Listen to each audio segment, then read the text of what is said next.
Sticky Cross. Hi, my name is Anna, and I'm a singer. Hi, my name is Peyton, and I'm a dancer. And today, what are we doing today? Today, we are back with another comeback reaction to someone that is way too cool for us. And we will be reacting to Sunmi. Yes, so Sunmi is back today with a new song called You Can't Sit With Us. If you don't know what that reference is, then I don't know what to tell you. But it's from Mean Girls. Obviously, in advance, we have watched the teaser and are very excited. That being said, let's go!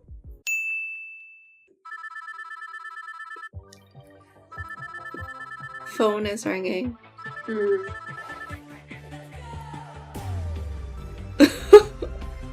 It was like, I mean, obviously it's a Mean Girls reference, but it was also like 90s Buffy the Vampire, or like that sort of movie vibes. Just like a combination of all like the 90s, early 2000s. Yeah.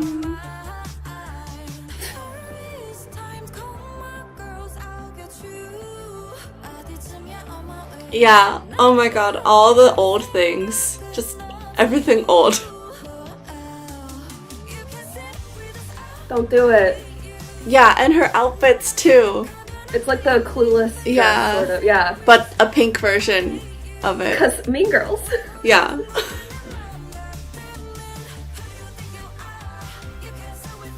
And then now there's yellow and black. Yeah.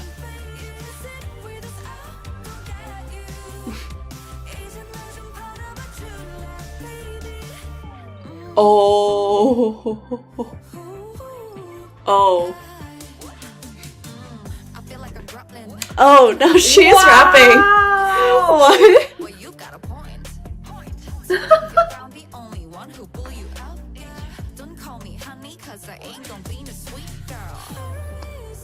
I wonder if people remember that she and Wonder Girls used to live in New York, which is why their English is better. Probably not. Oh? Did he turn into a zombie? Yeah. Yeah. And he turned other people into zombies? Or is it just all of the bad exes? Oh, just bad exes, probably. Scared. Alright, now I'm just gonna dance.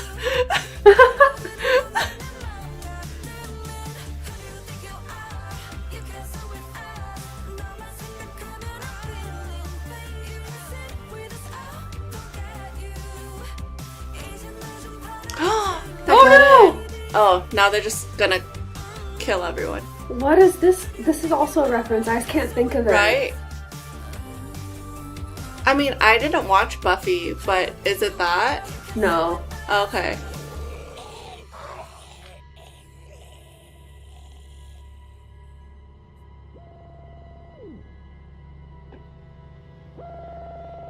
What is that, like, beep sound? Fight!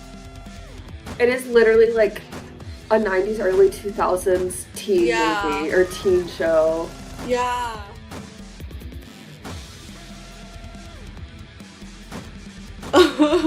I say even though neither of us were teens in the 90s. Yeah, but they were all on like cable TV by the time we were old to watch it.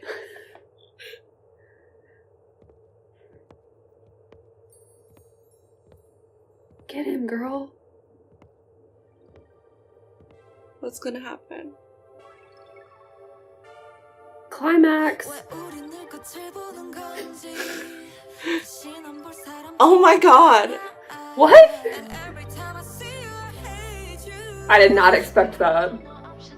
Take the diamond. Just take the diamond and leave. That's what I was thinking. Oh, but this outfit is really cute. Oh yeah. I mean, all of them have been.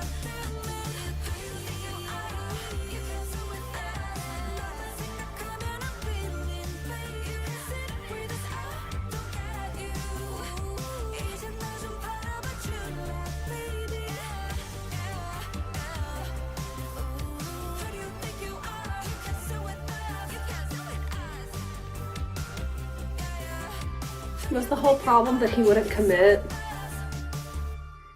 Is that what it was? I don't know.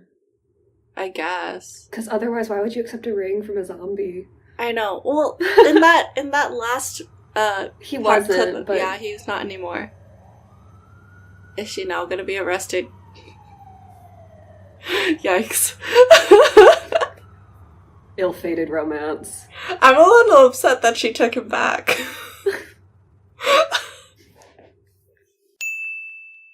Like I said at the very beginning, Sunmi is too cool for us. I wasn't wrong. We can't sit with her. Literally can't sit with her. But we can talk about how cool she is. So let me talk about her dancing for a second and just this music video as well. Her dancing in this one looks really strong. Sunmi dances tend to be more on the sensual, seductive side. And it's not that this one isn't, because she does still have some of the things that I like immediately think of when I'm like, what's gonna be in a Sunmi choreography. Like one of the hallmarks of her last few releases at least are the super slow, exaggerated body rolls all the way down where she like runs her hand down her body to exaggerate the way her line is like rolling. Like that's still in here, and she still has moments that are more sensual and more seductive, but overall it's a lot more powerful, which makes sense for the concept and for the storyline of the music video and for the song and what it means. So yeah, I just thought that was interesting because when I was watching it, my first descriptor wasn't like, oh, sexy. It was like, wow, she's so strong. Part of the reason is just that there's a lot of very strong lines in this. Like there's a lot of pushing away, a lot of like closing the door is what you would say in dance, where you like bring something across and sort of create that boundary. And there's a lot more dynamics in this one, I guess. Not everything is sort of that slow, sensual, seductive. There's a lot more like quicker movements and a lot more sharper movements, like the hip movements at the beginning of the chorus when she's saying you can't sit with us. Like they're super punchy, sort of like percussive, not sort of like on the slower side. So it's a contrast to some of her more recent releases. Also, something else I thought was interesting about the dance, and it goes along with the boundaries thing and like the closing the door thing that I was saying earlier. A lot of it is built to close yourself off. So taking those hips as an example again, instead of being, this is such like a small dance thing, but in dance mime, when you're trying to portray that you are like not open or like don't have a relationship with someone, you close your body off. And the way that they've done it here is her legs are crossed instead of her legs being open. So if you wanted to portray a more open body, her other leg would have been in front because that's an open position, and that stuck out to me. But maybe that's because I'm a dance nerd. But I also really liked the accents that were in it. My favorite one was on the ah before the don't hate you in the chorus, and every single time she did some sort of hip, but it was always a different hip, and it was always super exaggerated, and it was just so much sass. It was sort of like a like me? Like that sort of feeling. And I thought it was really cute. So it was like really strong, but also super cute. In a similar vein, this music video was also just so fun. Like I loved all of the references. I thought the moment when she saw the zombies and then turned away and was like, I must dance my problems away, was so fun. The fight scene that she did was so fantastic because she was actually doing like not a dance fight, but like a choreographed movie sort of fight scene. And I thought that was really impressive too. So overall, very enjoyable experience. Anna's turn. Hello, so it's time for my comments, and I think I'll start mine where yours left off, which was, I mean, yeah, the music video was great, but I'm still a little like, why did she take him back? And Peyton, when I said that, was like, well, that tells you how we feel about romance.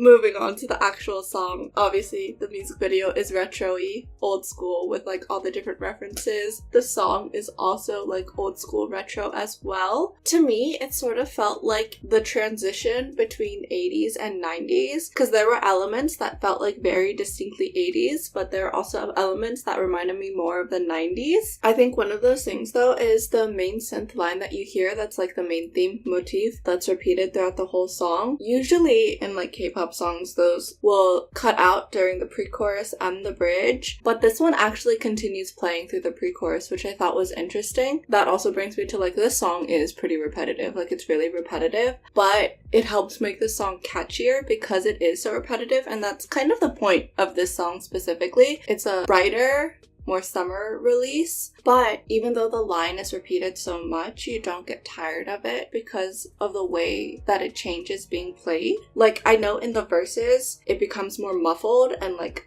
a lot quieter. Also in the choruses, it's like becomes more of a backseat because there's also like all these other lines that are playing that like grab your attention. Another thing that's part of that theme though, like that phrasing that's constantly repeated, there's this little bubbly sounding ornament that happens at the end of each phrase. So it's like a it brings more of like a playfulness to the song. There are other elements and layers that bring more playfulness to it as well. Like you hear a lot of sort of chimey bell sounds in the back besides just those sort of like ornament details. She also has a lot of background ad-libs throughout the song, but they start pretty early on in the song. Usually you would hear ad-libs like starting the bridge or like the second chorus, but in this song I think you start hearing them as early as like between the first chorus and the second verse, which brings me back to like the whole, it's just these little details that thrown into a really repetitive song don't make it feel as repetitive. The last thing that I wanted to say is just like one small detail that I really liked is, you know, for like a pre-chorus to chorus build-up,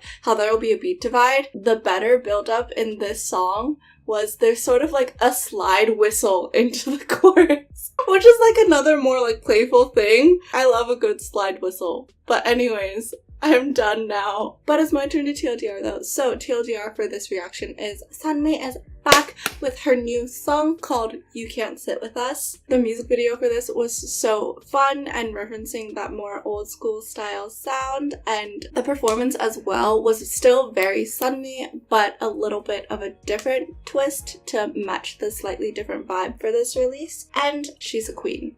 But that being said, if you also enjoyed this release and also think that Sunmi is just the coolest ever and would like to talk more about it, about Sunmi, about K-pop, about anything really, then come talk with us on our socials, which are linked in the cards. And if you enjoyed this reaction video, then please be sure to like, comment, subscribe, turn on your notification bell, and bye!